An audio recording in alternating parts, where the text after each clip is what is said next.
ఒక ధనవంతుడు అయిన రాజు తన భార్యను కలవడానికి జీపులో బయలుదేరాడు. అతను చాలా రోజుల తర్వాత ఆమెను చూడబోతుండడంతో అతని మనసు ఆనందంతో నిండిపోయింది. మార్గమంతా ఆమెతో గడిపిన మధురమైన జ్ఞాపకాలను గుర్తు చేసుకుంటూ ప్రయాణం కొనసాగించాడు. అకస్మాత్తుగా జీప్ మధ్యలో ఆగిపోయింది. ఎంత ప్రయత్నించినా అది స్టార్ట్ కాలేదు. చుట్టూ ఎవరూ కనిపించలేదు.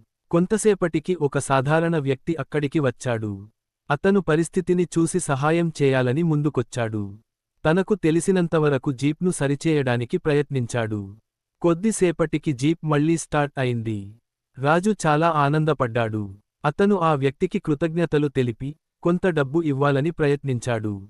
కాని ఆ వ్యక్తి నవ్వుతూ, సహాయం చేయడం నా కర్తవ్యం అని చెప్పి వెళ్ళిపోయాడు. రాజు తన ప్రయాణాన్ని కొనసాగించి చివరికి తన భార్యను కలిశాడు. ఆమెను చూసిన వెంటనే అతని కష్టాలు అన్నీ మరిచిపోయాయి.